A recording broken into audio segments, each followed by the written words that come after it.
Assalamualaikum warahmatullahi wabarakatuh. Selamat siang sahabat Jia Solo semuanya. Jumpa lagi pada sesi Health Talk pada siang hari ini. Bersama saya Dr. Arina selama 1 jam ke depan kita akan membahas mengenai topik yang tidak kalah menarik dengan minggu-minggu sebelumnya.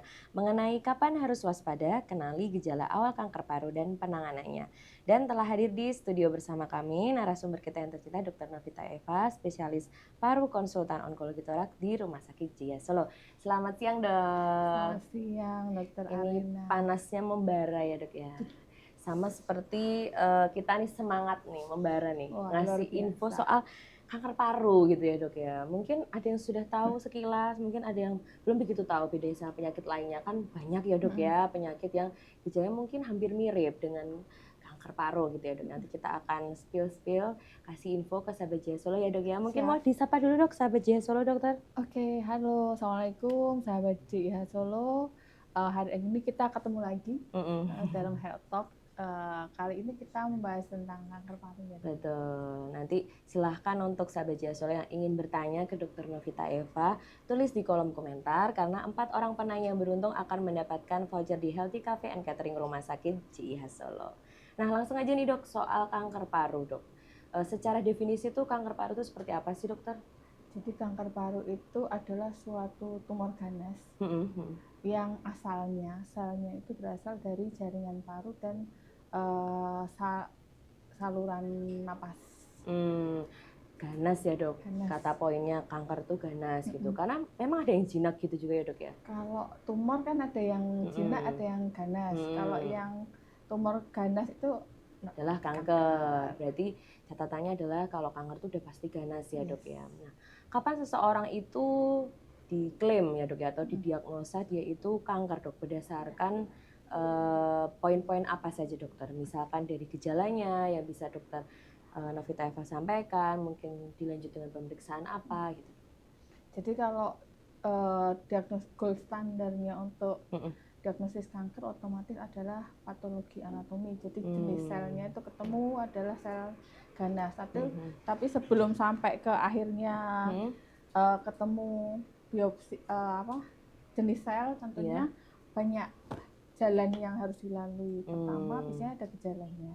Tetapi untuk kanker paru itu kadang gejalanya itu sama seperti penyakit paru yang lain. Batuk, kadang ada dahak dengan darah, kemudian sesak napas, nyeri dada, itu kan sama semua penyakit paru kan ada. Ada beberapa yang kayak gitu juga ada ya dok ya. Sesak napas, ada kadang batuk berdarah, berat badan turun. Nah itu yang memang membuat kita kesulitan untuk menentukan apakah ini kanker atau bukan. Nah, yang perlu kita waspadai dok, red flag-nya kayak wah harus wanti-wanti nih, kayak sahabat Jia Solo tuh kalau ada batuk nih bukan batuk biasa ya dok, BBB ya dok, bukan batuk Ya, biasa. Itu kayak apa tuh dok yang perlu ada warning sign-nya gitu dok? Oke, jadi pertama, jadi kanker paru itu kita kan orang yang punya faktor risiko otomatis dia berarti punya resiko untuk terkena kanker paru yang lebih tinggi. Jadi kita harus tahu dulu faktor risikonya dulu. Nah, apa aja tuh dok? Nah, faktor risiko itu secara umum dibagi menjadi 2 golongan, yang bisa dimodifikasi atau bisa dikendalikan sama yang tidak bisa dimodifikasi atau tidak bisa dikendalikan. Nah ini yang paling banget itu kan otomatis kalau yang bisa dikendalikan itu adalah kebiasaan merokok. Kemudian pajanan tempat kerja seperti radiasi, kemudian ada pajanan radon. Radon tuh contohnya apa tuh dok? Itu radiasi, sebenarnya radiasinya radon itu ada di mana-mana dok. Dari tanah. Dimanapun ya dok ya, tempat kita kerja itu memungkinkan gitu ya dok ya. Jadi Tidak spesifik tanah. Misal di pertambangan atau apa itu enggak? Pertambangan tentu saja lebih karena kan terlingkupi oleh tanah.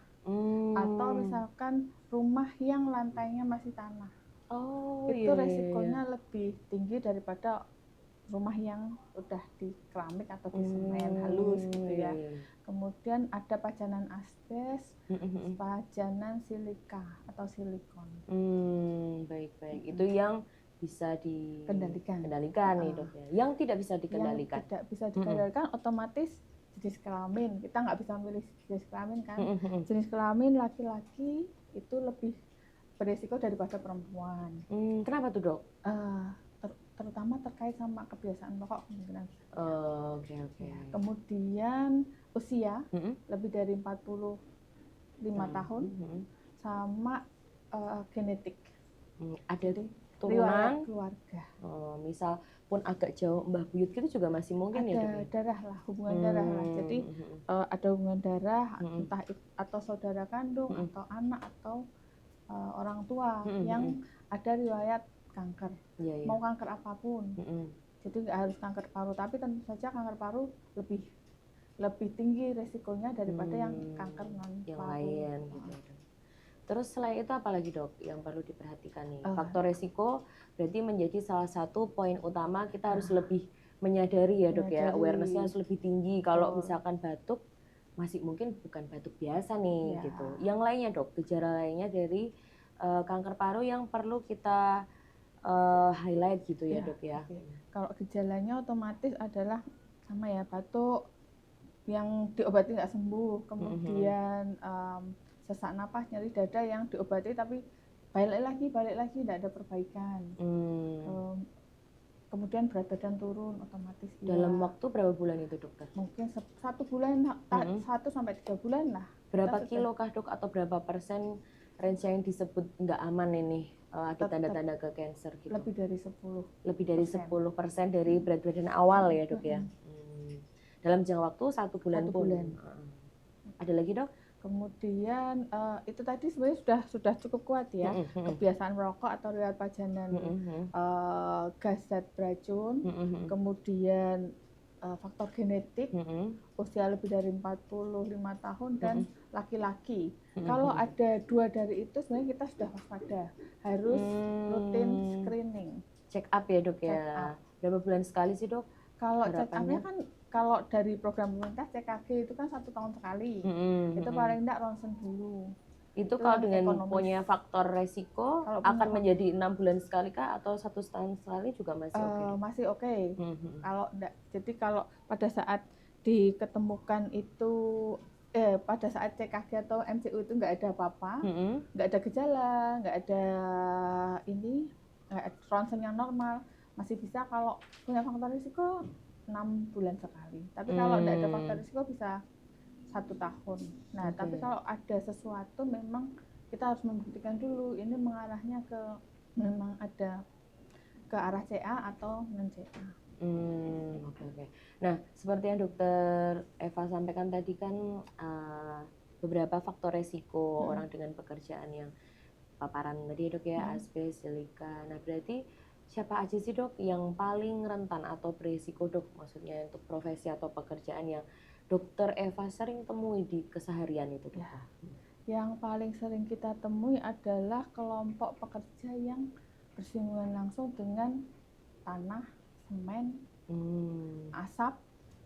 Jadi kayak buruh pekerja bangunan,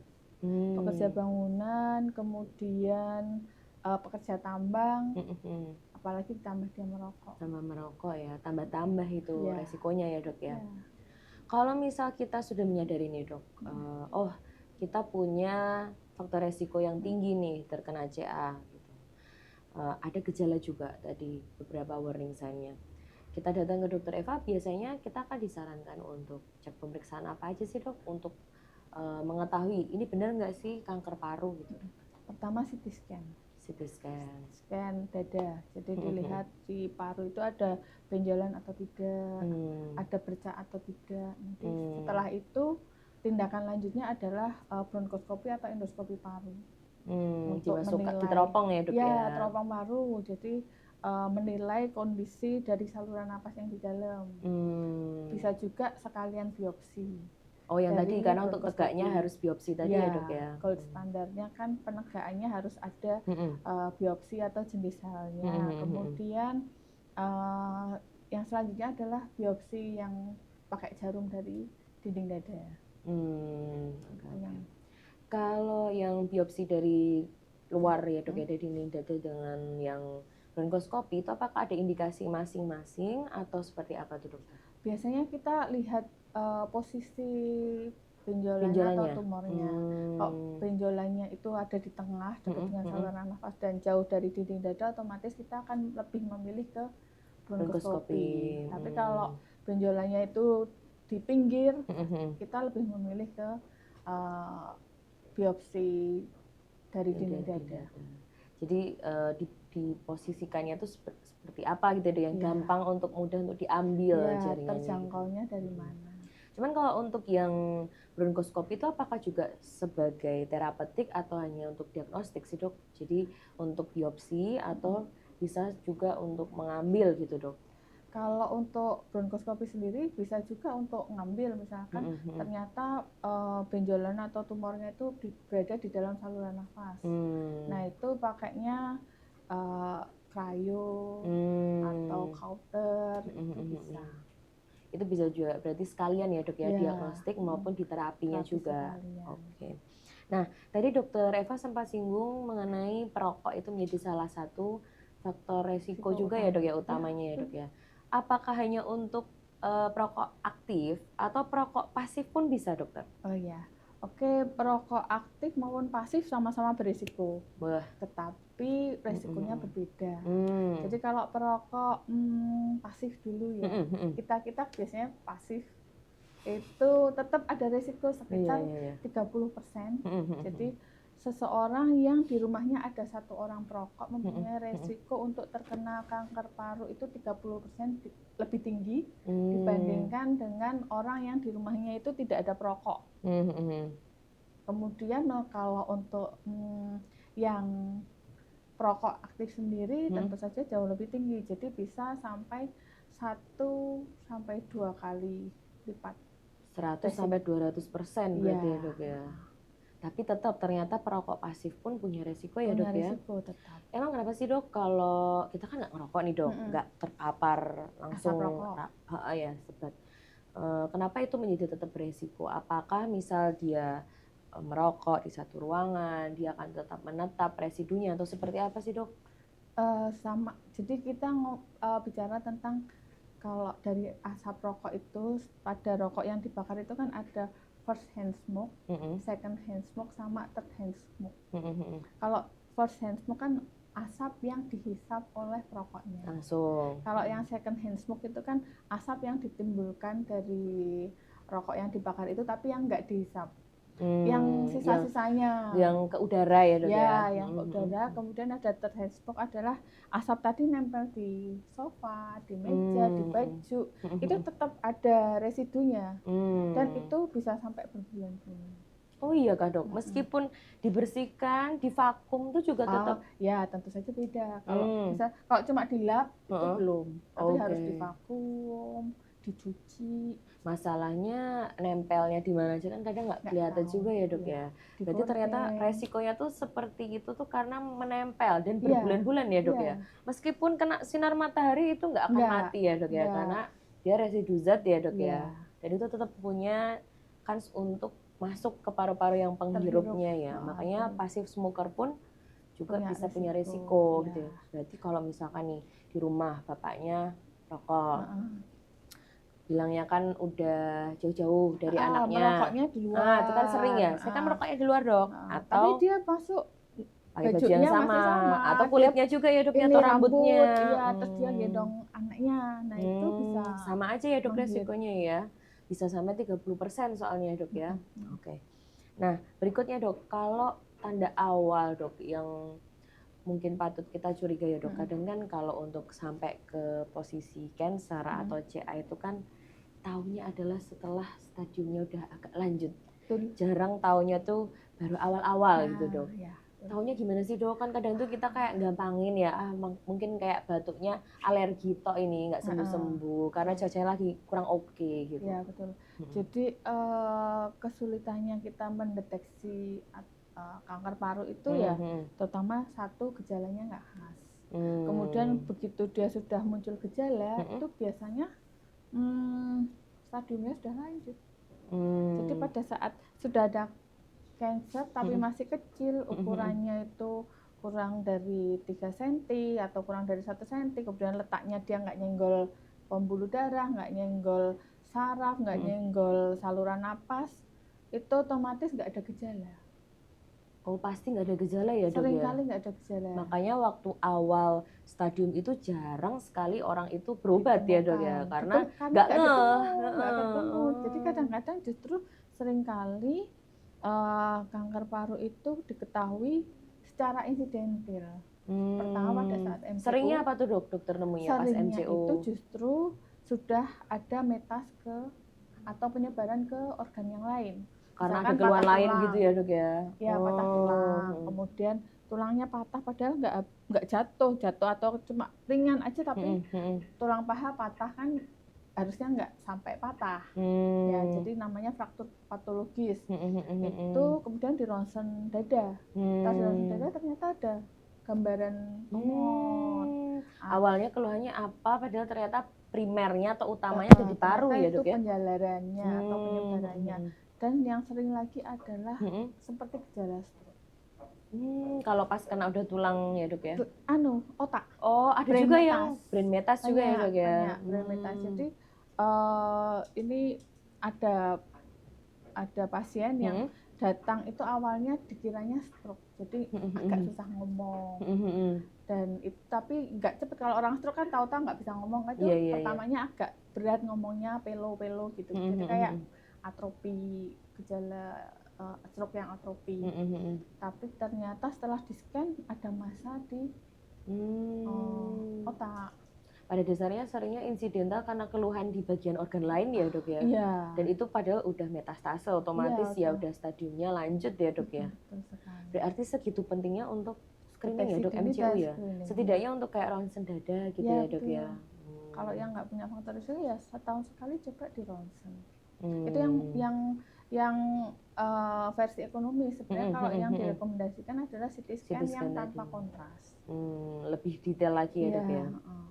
Oke, nah selanjutnya tuh dokter tentang treatment ya dok ya. Tadi kan kita sudah membahas soal definisinya, faktor resikonya, bagaimana cara mendiagnosanya, dan saran dari dokter Eva untuk screening gitu, segitu pentingnya ya dok ya, karena seringnya ditemukan pada stadium lanjut tadi ya dok ya.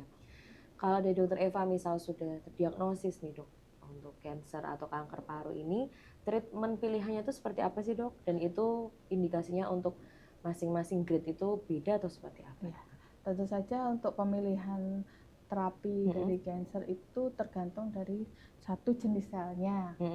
Kemudian hasil PA tadi nunggu hasil PA ya dok ya? Patologi anatominya. Kemudian yang kedua berdasarkan dari stadiumnya, stage-nya. Stage awal itu stage 1 misalkan itu bisa dioperasi, diambil, disembuhkan. Bisa tadi juga ya dok ya, sekalian bronkoskopi pun misal posisinya mudah cuma ya dok ya? Cuma di dalam saluran nafas saja bisa diambil langsung. Tapi kadang ya di luar saluran nafas. Itu jadi harus bedah toraks. Kemudian kalau stadium awal ya, dan secara umum sih semuanya multimodalitas. Jadi nggak cuma satu macam pengobatan saja. Misalkan stadium awal habis dioperasi, biasanya masih tetap ada terapi, entah itu radioterapi atau kemoterapi atau terapi target. Jadi istilahnya kita nggak tahu, kombinasi ya, perlu membersihkan dengan bersih. Itu tapi dia bisa sembuh. Tapi kalau sudah di stadium awal terapinya, maka tujuan pengobatannya adalah paliatif. Jadi membuat kualitas hidupnya tetap baik.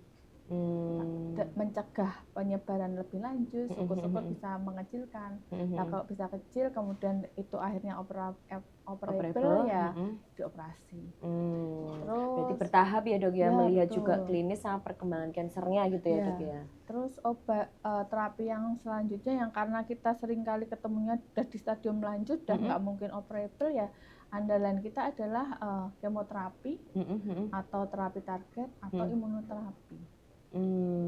Ya semuanya pakai obat-obatan gitu ya dok ya. Dan memang ada pengulangan biasanya dok ya, ada penjadwalannya gitu ya dok ya. Jadi ada berapa siklus. Kalau chance-nya dok atau prognosa dari kanker paru ini dok, dari kacamata dokter Eva itu seperti apa sih dok? Apakah life ini ya dok, survival rate-nya itu tuh cukuplah besar atau seperti apa dok? Jadi bahkan di dunia pun secara global ya, angka kematian dari kanker paru itu merupakan angka kematian yang tertinggi di antara seluruh kejadian kanker. Ya itu tadi karena seringkali ditemukan di stadium yang lanjut, sudah nggak bisa disembuhkan, diambil gitu kan, jadi bisanya cuma ditahan-tahan gitu kan. Itu bahkan secara global seperti itu. Kemudian jadi angka kematiannya tertinggi. Kemudian kalau untuk angka tahan hidup 5 tahun beda-beda. Kalau yang baru stadium 1 sudah ketemu ya angka tahan hidup 5 tahunnya bisa 90% atau lebih. Bertahap, tapi yang kalau stadium 4 ketemunya ya sekitar 10%. Oke. Jadi termasuknya mematikan ya dok ya. Makanya lebih baik mencegah nggak sih dok daripada mengobati ya dok ya. Yes. Dan kepekaan itu ya dok ya kadang kayak menggampangkan, kayak ya pepatahnya katanya nanti kalau sudah umurnya juga tanpa merokok apa merokok pun sama aja, ternyata enggak ya dok ya, resikonya meningkat lebih tinggi dengan faktor resiko merokok tadi. Penderitaannya luar biasa. Coba dok di-spill-kan dok yang dokter tanganin itu seperti apa tuh dok strugglingnya orang dengan kanker paru. Yang sering kali membuat kita sangat ikut sedih gitu ya. Itu satu, pada saat dia sesak napas karena mungkin ada cairan atau jadi cairan kan tumbuh lagi tuh, muncul lagi. Kemudian bisa juga karena tumornya atau benjolannya menutup ke saluran napas yang besar, otomatis kan dia tidur nggak bisa, ini mau diapain, mau di radioterapi kondisinya lemah, otomatis kan nggak bisa, jadi kan sulit. Kemudian sama nyerinya. Ada nyeri yang nyeri pada waktu stadium lanjut kan yang bikin kita notice karena memang ada yang mulai nyeri nggak nyaman ya dok ya. Kalau awal biasanya kadang nggak ada gejala ya dok ya, khusus nyeri gitu ya dok ya. Jadi nyerinya luar biasa sampai pas bisa lebih dari 6. Jadi harus pakai morfin pun kadang nyeri dada sampai, gitu ya dok ya. Ya nyeri dada, nyeri punggung atau jadi sampai orang itu nangis karena walaupun sudah di morfin sampai dia sudah top levelnya anti nyeri ya dok ya. Itu sudah nggak mempan lagi. Baiklah dok, kita coba lanjut ke pertanyaan dari sahabat Jaya Solo ya dok ya. Udah ada beberapa pertanyaan yang masuk nih dokter. Pertanyaan yang pertama nih dok. Assalamualaikum dokter, izin bertanya, anak saya setiap hari itu entah pagi siang malam itu selalu nyalakan kipas angin dok. Apakah itu punya dampak ke paru-paru enggak dok? Dan dampaknya apa aja itu dokter? Oke, terima kasih. Waalaikumsalam warahmatullahi wabarakatuh.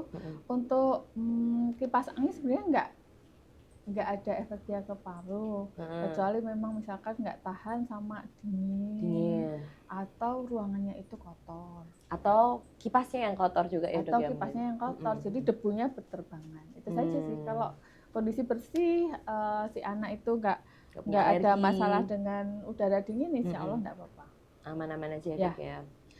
Oke, kita lanjut ke pertanyaan berikutnya nih dokter. Izin dokter, apakah penyakit kanker paru ini bisa dari asap rokok? Tadi jawabannya bisa ya, sangat bisa malah ya dok ya, karena faktor resikonya. Ke pertanyaan berikutnya nih dokter. Ayah saya tuh perokok berat dokter, dulu pernah dicek, memang parunya agak kotor. Kemudian ada benjolan, kadang di perut, kadang di punggung, kayak pindah-pindah. Itu kenapa ya dok ya? Nah, ini memang belum bisa dipastikan ya. Benjolan itu kalau kadang di perut, kadang di punggung, kalau bisa pindah-pindah mestinya bukan suatu benjolan yang ganas. Karena kalau benjolan yang ganas biasanya terfiksasi. Tapi itu bisa hilang timbul gitu dok, maksudnya berpindah-pindah tuh? Nah ini maksudnya pertanyaannya memang kurang tahu lah. Sebaiknya mungkin memang diperiksa dulu, diperiksa oleh dokter atau dokter paru terutama ya. Jadi biar tahu ini mengarahnya kemana. Benar. Karena kalau dari pertanyaannya agak kurang lazim ya dok, kalau yang dikatakan pindah-pindah itu ya dok ya, dari dada kemudian ke perut gitu ya dok ya. Alangkah lebih baiknya sih diperiksakan, kepalanya dokter Eva kadang juga di perut, bisa kadang di punggung. Nah itu, nah kalau di perut bisa juga dari usus, kayak mungkin hernia apa ya, kita belum. belum Iya. bisa memastikan itu apa. Baik, pertanyaan berikutnya nih dokter.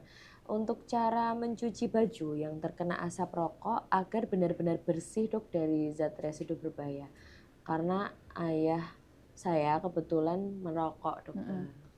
Ada Oke. treatment khusus kah dok untuk pakaian Yang kena asap rokok yang kena asap rokok itu untuk benar-benar ini bersih lah gitu tuh sudah ada studinya belum sih dok?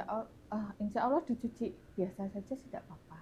Hmm. Cuma kalau kira-kira bajunya itu banyak asap, banyak residu asap, mungkin pas kita mau mencuci pakai masker gitulah. Tetap safety yang mencuci ya dok, atau misalkan ditaruh ke mesin cuci pun juga kan ada proses pindahkan ya dok ya, paling itu aja ya dok ya. Kalau misalkan kayak harus direbus air panas nggak perlu ya dok ya. Baik, pertanyaan berikutnya nih dokter. Apakah pasien dengan PPOK dokter itu punya resiko untuk terkena kanker paru dokter? Ya, jadi ada tadi mungkin kelewat ya, pasien dengan penyakit paru yang kronik, entah itu PPOK atau bekas TB, atau kalau COVID ini masih dalam penelitian ya, itu ternyata tetap meningkatkan risiko dari terkena kanker. Ya, satu kalau PPOK itu lebih ke satu faktor risikonya sama. Rokok. Orang merokok. Kemudian kalau dia PPOK kan berarti ada kondisi peradangan yang kronik yang bertahun-tahun itu ada radangnya inflamasi terus ya dok ya. Jadi selnya kan nggak bagus. Sama seperti bekas TB itu juga seperti itu. Jadi punya resiko juga ya dok ya, karena faktor resikonya pun sama gitu ya dok ya. Pertanyaan berikutnya nih dok, ayah saya dari kecil tuh sampai sekarang umur 57 tahun merokok dok. Setiap hari batuk grog-grog tapi tetap merokok. Nah pemeriksaan apa sih dok yang perlu dilakukan, dan di umur 57 tahun ini apakah sudah terlambat dokter untuk melakukan MCO? Lebih baik terlambat daripada tidak sama sekali ya dok ya. Kemudian sebenarnya untuk rekomendasi kita mulai melakukan MCO kan di usia 40 tahun ya. Ke atas itu udah mulai direkomendasikan ya dok ya. Kemudian pemeriksaan apa untuk yang seorang yang merokok dan setiap hari batuk grog-grog? Pertama awal tentu saja ronsen, itu yang paling gampang. Basic lah ya dok. Basic lah itu gampang, tidak terlalu mahal dan mudah ditemui di mana-mana. Itu paling enggak itu. Kalau mau lebih detail ya CT scan dada. CT scan tambahnya ya dok ya. Kayak mungkin harus sampai dengan tes spirometri apa itu hanya sebagai pelengkap atau seperti apa dokter? Nah nanti kalau keluhan salah satu indikasinya spirometri kan adalah perokok. Itu bisa saja karena kan seorang perokok ada kemungkinan untuk terjadinya penurunan fungsi paru. Jadi dilihat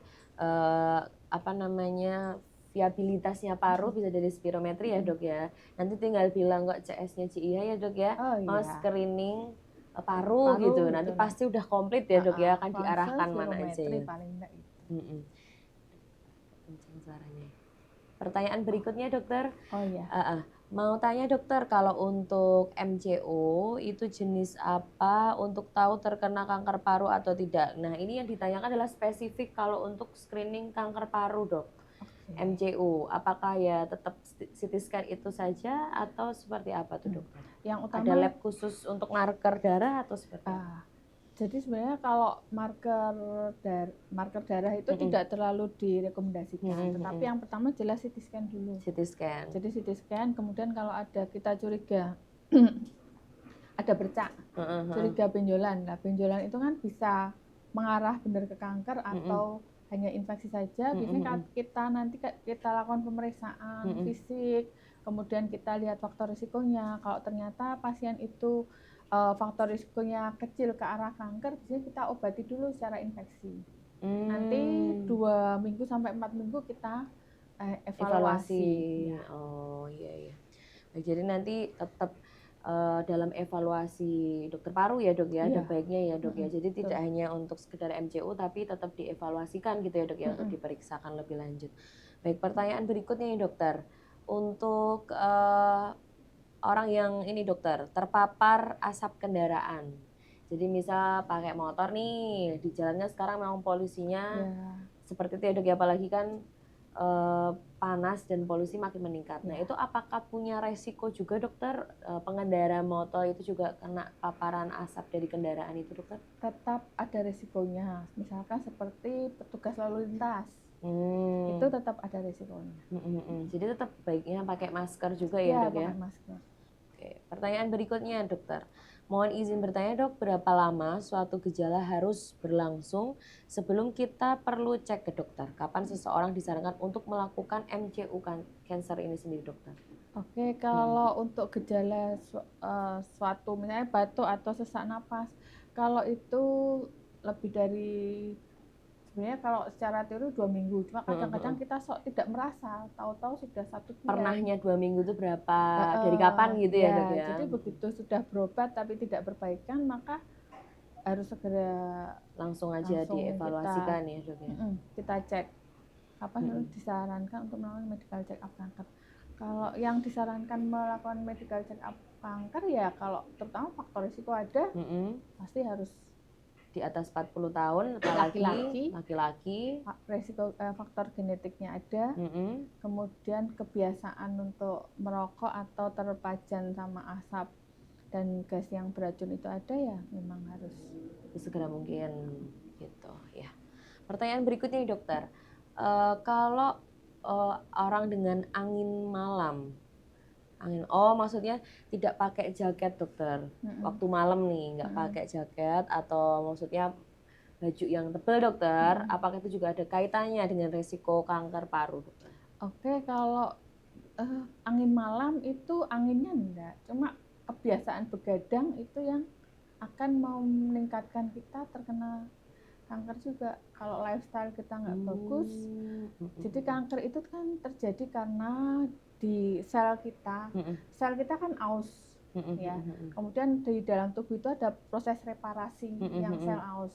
Kalau kondisi kita nggak bagus, reparasinya nggak bagus, sel itu dibenerinya nggak sempurna, itu akan berkembang. Dia beranak pinak sebagai sel yang tidak sempurna. Jelek tadi ya dok ya. Nah, itu terus berkembang, tidak terkendali, maka itu jadilah kanker. Wah, ini PR-nya banyak sekali kayaknya orang-orang zaman sekarang yang senang begadang ya dok ya. Ya. Kalau nggak ngopi nggak asik, kalau nggak tidur jam 1 malam 2 malam itu kayaknya nggak enak gitu ya dok ya. Ternyata resikonya juga besar ya dok ya, orang dengan begadang itu ya. Jadi memang sangat penting untuk kita menjaga lifestyle. Termasuk makanan minuman juga ya dok ya. Kalau dokter Eva sering sampaikan ke pasien, mungkin makanan atau minuman apa sih dok yang perlu dihindari yang mungkin sifatnya karsinogenik gitu dok? Yang karsinogenik otomatis kadar garam tinggi, kadar gula tinggi, terus ada pengawet-pengawetnya, sama yang dibakar. Tetapi kita perlu nggak terus langsung kita jadi parno apa-apa nggak doyan, nggak.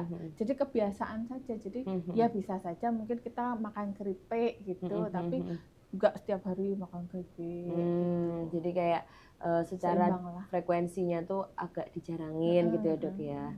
Oke, jadi selain yang disebutkan tadi ternyata faktor modified lifestyle-nya itu sangat penting ya dok ya, kan betul. Bisa dimodifikasi ya dok ya untuk tidak menimbulkan resiko kanker itu tersendiri ya dok ya. Kanker, kalau itu kanker apa saja bisa. Secara keseluruhan termasuk kanker paru juga ya dok ya.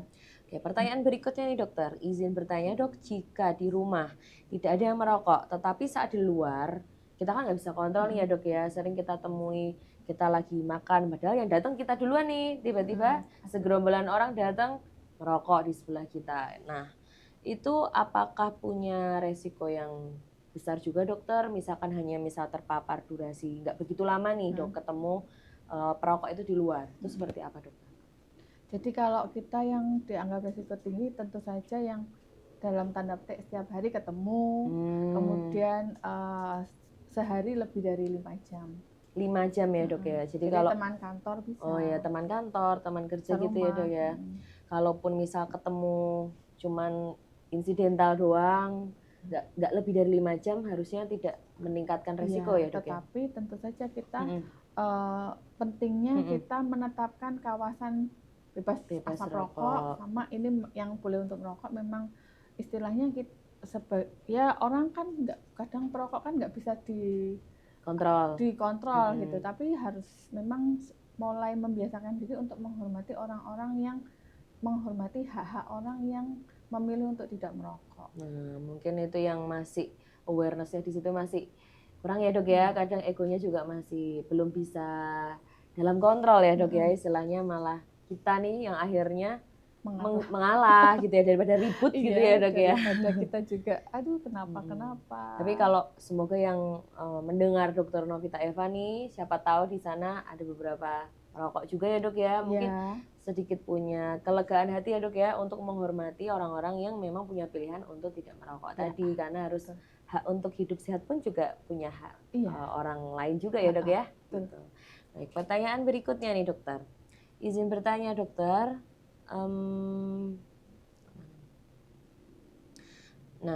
Nenek saya tuh punya riwayat batuk dok. Setiap musim dingin terutamanya itu sering kambuh. Kalau dari hasil USG tidak ada penyakit dokter. Itu kenapa ya dokternya?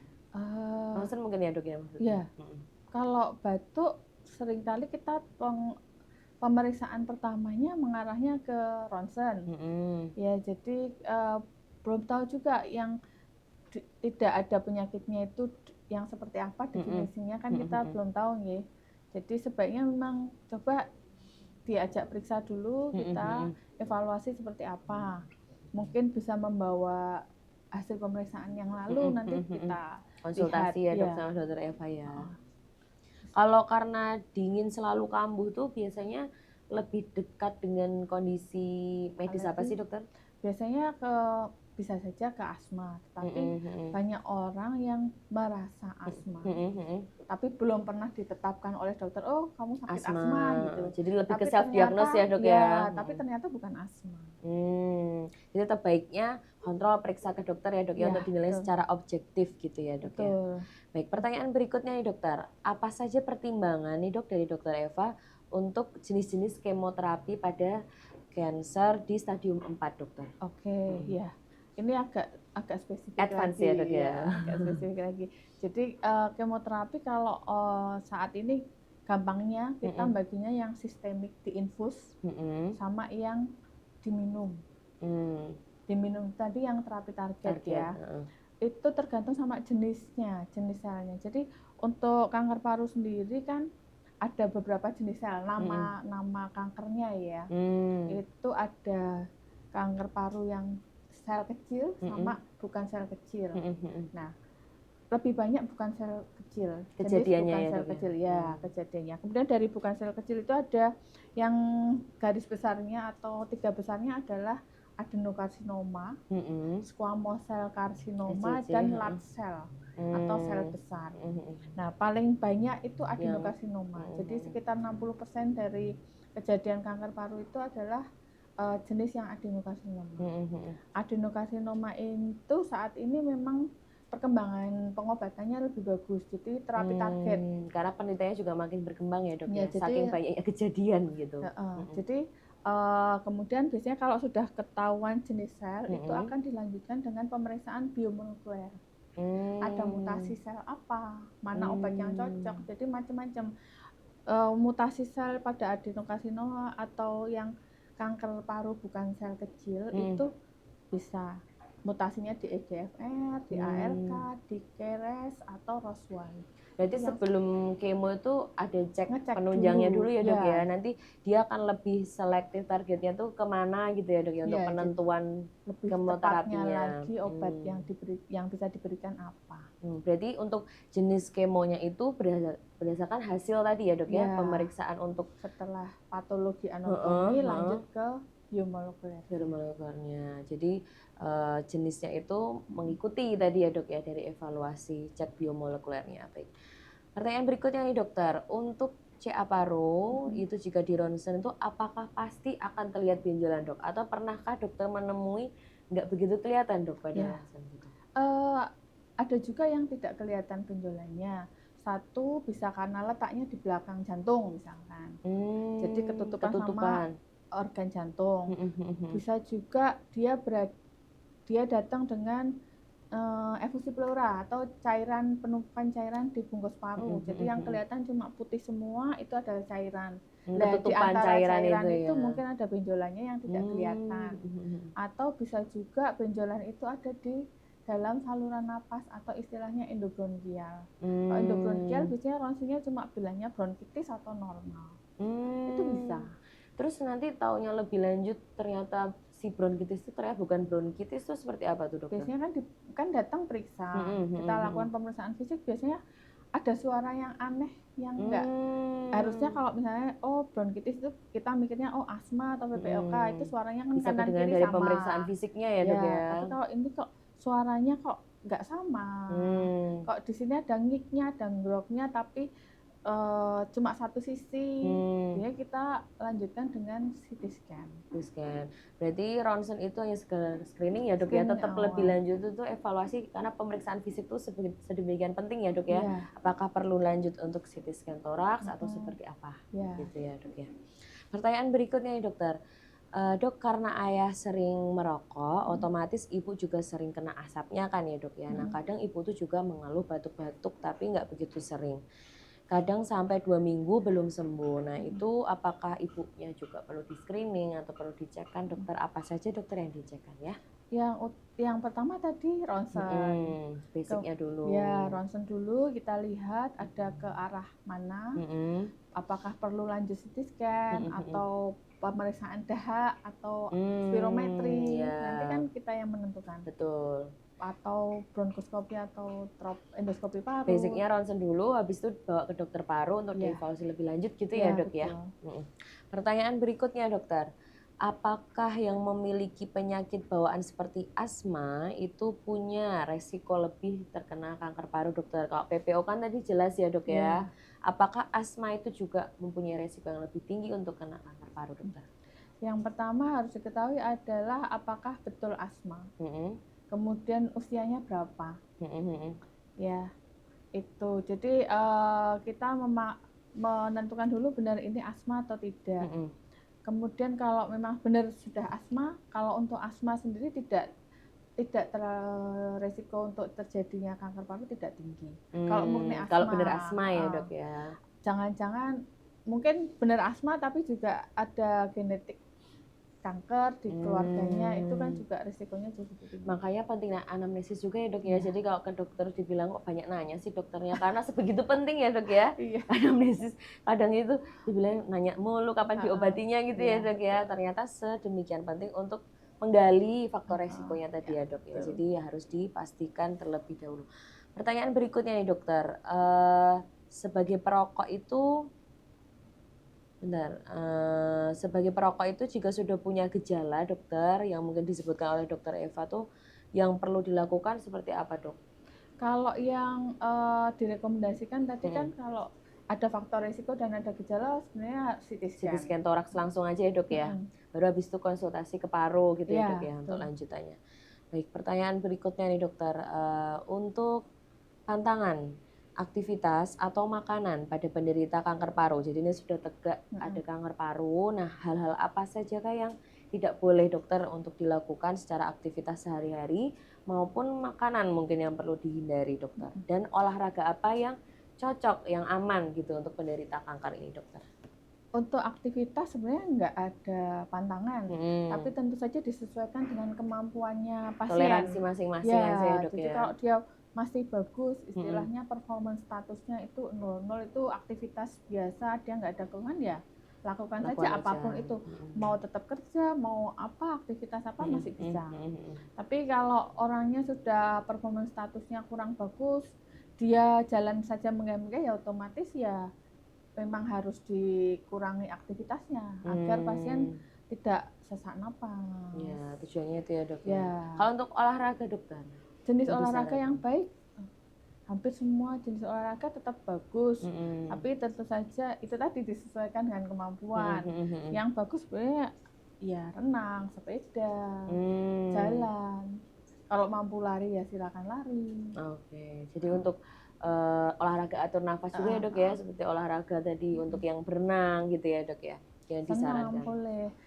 Mungkin yang enggak menyelam, diving, atau Yang butuh kayak tahan nafas lama gitu ya dok ya. terjun payung. Itu kan ada perbedaan tekanan Tekanan. udara, penyelaman sama penerbangan kan perbedaan tekanan udara yang cukup besar, jadi mungkin bisa menimbulkan komplikasi. Baik. Baik dok, kalau untuk makanan yang perlu dihindari untuk penderita kanker paru ada nggak dok? Sebenarnya kan tidak ada pantangan, ya.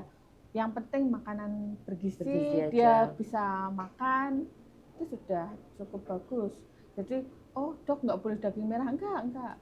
Boleh, Aman aja boleh ya. boleh, itu kan sumber protein ya. Oke. Kalau untuk minuman perlukah kayak restriksi cairan gitu nggak dok untuk penderita kanker paru? Enggak. Nggak ada ya dok ya. Kalau dia nggak edem paru ya nggak ada restriksi cairan. Oke. Jadi kalau tidak ada masalah, nggak ada bengkak pada paru sih bebas saja ya dok ya, minum 2 liter pun nggak masalah ya dok ya sehari. Baik, pertanyaan berikutnya dokter. Apakah benar dok susu murni itu bisa membersihkan paru yang terpapar dari asap rokok? Mitos atau fakta itu dokter? Mitos. Susu mitos murni. ya. Yang jelas adalah susu murni kan protein dan gizinya cukup bagus, bagus untuk kesehatan. Tapi tidak spesifik untuk membersihkan asap rokok itu ya dok ya, di paru ya. Oke, lanjut ke pertanyaan berikutnya dokter. Apakah kanker paru ini juga bisa mempengaruhi kesuburan dokter? Untuk wanita apakah masih bisa untuk hamil? Oke, untuk kanker parunya insya Allah tidak mempengaruhi kesuburan. Tetapi seseorang dengan kanker paru yang menjalani pengobatan seperti kemoterapi, radiasi, tentu saja akan mempengaruhi reproduksinya. Hamil, terus. Berarti obat-obatannya ya dok yang punya sifat mempengaruhi ke kesuburan gitu ya. Kalau untuk kansernya sendiri sebenarnya enggak, cuman ya buah si malakama kalau nggak ditreatment juga makin menyebar gitu ya dok ya. Bisa hamil cuman mungkin perlu pemantauan dokter gitu kali ya dok ya. Dan mungkin kalau sudah selesai treatment di kankernya, mau program hamil bisa saja. Baiknya sih diselesaikan dulu ya dok ya untuk treatment terkait kanker parunya gitu ya dok ya. Pertanyaan berikutnya nih dokter, banyak masyarakat nih dok yang merasa takut untuk menjalani pemeriksaan karena khawatir kalau hasilnya ternyata kanker. Nah ini dilematik juga dok. Sebenarnya kalau dicek lebih awal kan sebenarnya lebih bagus ya dok prognosisnya. Cuman banyak juga yang tidak siap menghadapi kenyataan gitu dok. Masa iya sih kanker gitu kan ya dok ya. Nah akibatnya mereka pilih untuk menunda berobat periksa nih dokter. Nah, dari pengalaman dokter, seberapa besar pengaruh untuk keterlambatan diagnosa terhadap keberhasilan dari pengobatan kanker paru itu sendiri?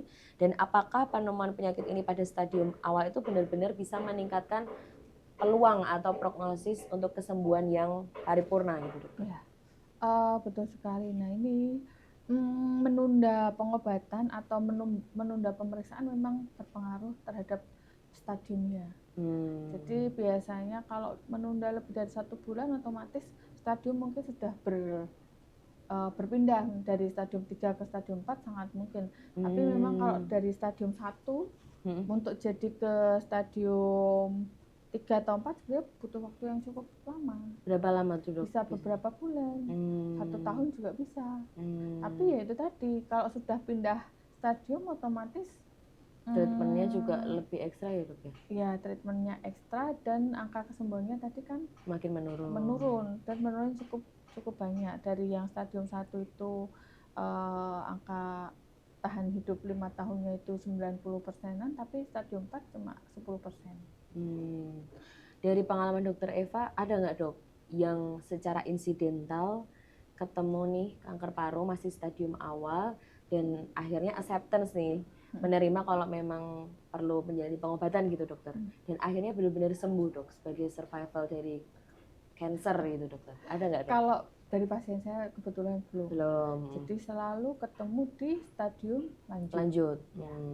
Berarti itu juga menunjukkan awareness-nya ya dok ya untuk kepentingan screening, tidak istilahnya menunda-nunda itu tuh masih tergolongnya agak rendah ya dok ya untuk masyarakat. Jadi mungkin dengan Health Talks yang hari ini tuh bisa meningkatkan kesadaran diri ya dok ya. Karena ternyata yang dokter Eva temuin itu banyaknya ketemunya pas stadium lanjut ya dok ya. Jarang dan bahkan belum ketemu yang stadium awal gitu.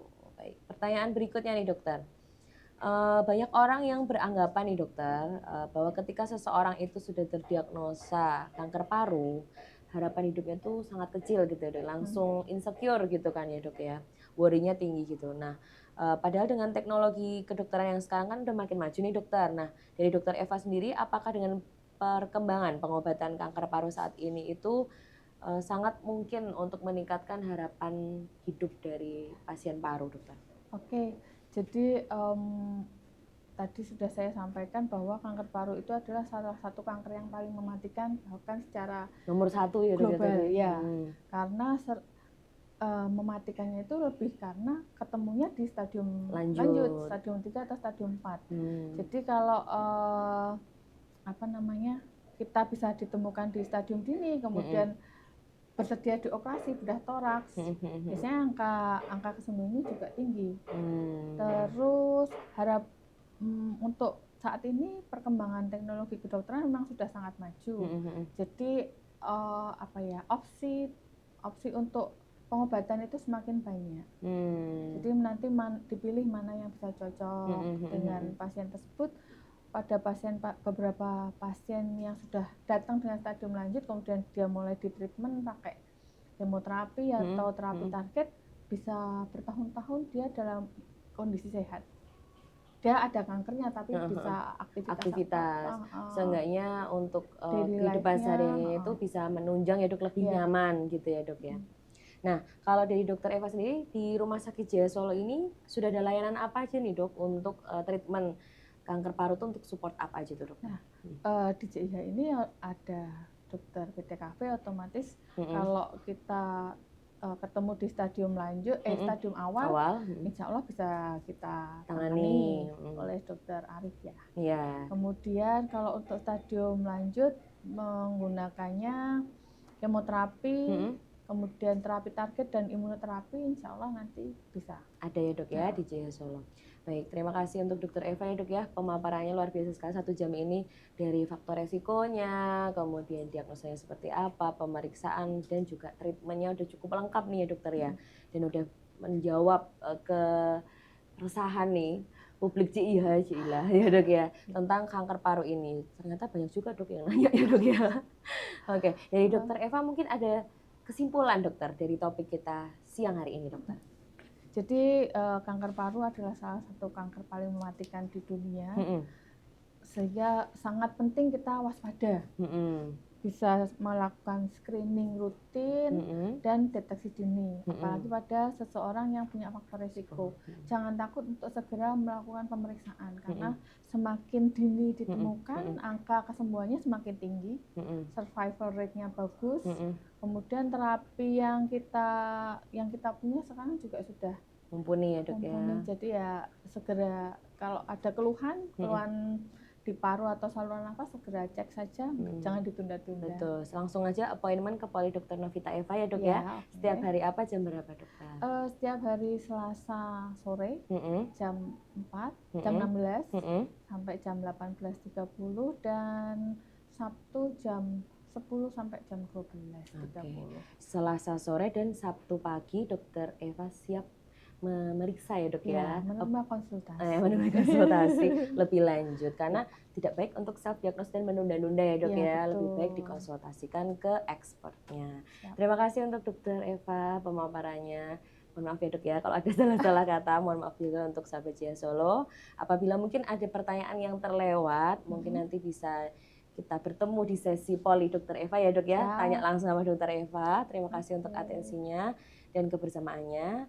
Untuk 4 orang pemenang yang berhasil mendapatkan voucher di Healthy Cafe and Catering Rumah Sakit Jaya Solo, selamat untuk @denda_aisj, kemudian @akmalatif88, @desaayuandriani, dan yang terakhir @atrisari03. Selamat untuk ke-4 orang pemenang. Terima kasih. Wabillahi taufiq wal hidayah. Wassalamualaikum warahmatullahi wabarakatuh. Waalaikumsalam warahmatullahi wabarakatuh. Ya.